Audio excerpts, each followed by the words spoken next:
In this video, we want to answer a seemingly simple question. Can you quantify everything? Let's jump right in.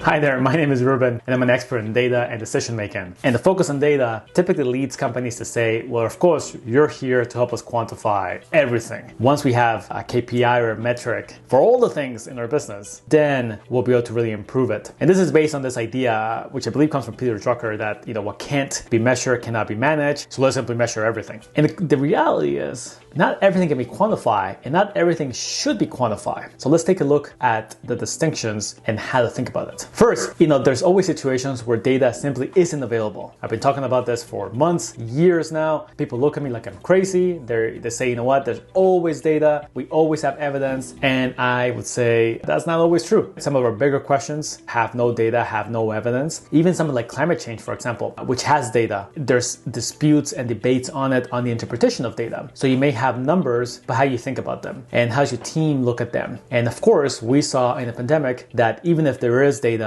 it's not always interpreted or accepted in the same way by everybody. So we have to look at some of the situations where there might be no data, or the data itself may be in question, or it may be a highly charged issue. So how do we move on, right? How do we deal with it? We saw, for example, in World War II, when we started doing some of the bombing, that some of the data around the bomb targets wasn't actually very accurate. It even post World War II, the analysis, the postmodern, was a lot of those bombings were not very effective at what they were supposed to do, which was to disrupt supply lines, to slow down the enemy, and so on. So we have all these kind of cases where data might not be there, or we're just simply misinterpreting the data. So what's the point of quantifying it? What's the point of quantifying something that it's not going to help us, that it's just simply going to confuse us, or worst of all, give us a false sense of security, a false sense of comfort because we have a number to it. The second thing to think about is that sometimes good enough is fine. We're sort of have this push that we need excellence in everything that we do, and everything needs a high bar, and everything needs to be just done in the exact perfect way. But good enough is actually sometimes just good enough. I look at customer success teams, and they may have all this kind of metrics and KPIs around whether a customer is happy. And they have surveys, and they're talking to customers, and customers tell them, I like your service, it was great, I'm happy. And they look at them and say, but are you really happy? What's the score here? If you were to put this on a score between 1 and 10, like are you a 5, are you a 6? Is this necessary? Can we just accept that the customer is happy and that is good enough? Do we need to really quantify and say, this is an 8, this is a 9, this is a 10, and if it's an 8, then we need to be better, instead of just saying, this is enough. So this applies to a lot of different areas. Sometimes good enough is fine. Sometimes we may have a KPI where it's not needed, where a qualitative answer of someone saying, I'm fine, this is great, I'm happy, that can be the overall focus, and instead of being crazy, we can just accept it. And then lastly, there's an ethical argument about trying to take KPIs too much. And when we look at some of the early teachings of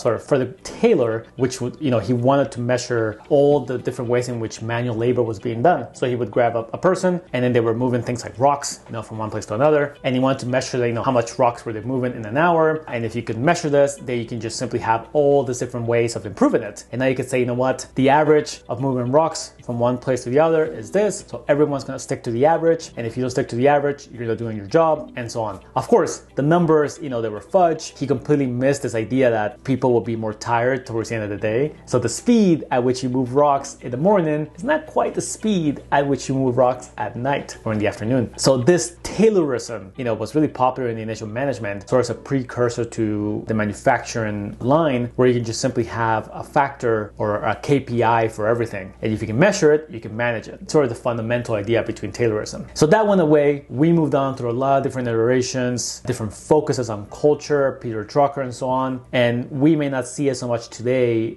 in companies. We may not be thinking, this is how much you can produce an hour, so let's just simply output more of this. This is how many photos you can edit, how many videos you can do, how much code can you write, how many blog posts can you do, and so on. There's elements of this, but it hasn't been as prevalent as in the age of Taylor, except in one place. place. Amazon is bringing back this idea of Taylorism, right? And they have now the warehouses, and they have all these different numbers, and they have rates at which they think about this, right? So all of a sudden, if your rate at which you move packages, you process packages for shipping is not quite the average, we have a bit of issues. And you start to realize that in a lot of the warehouses, it's really hard to hit the average. The average isn't just an average. It's sort of been augmented by some people. You may have some workers who are saying, what, I am going to hit the average, but I'm going to take energy drinks and pills and whatever else. So you sort of really mess it up. So this Taylorism, this ethical argument is fundamentally built on the idea that if you have a KPI for everything, you can measure it, you can then improve it. So you can see how sort of the extreme can really end up in this really weird place. And it doesn't really apply well to knowledge work or certain kinds of work that we do. Even in non-knowledge work, it's not always the best case. So trying to quantify everything can lead you to sort of this natural conclusions of Taylorism, as it has led Amazon to build the warehouses around all those KPIs, and everyone is just simply trying to hit a number regardless of how you feel or what may be possible or what may be ethically correct. So things to think about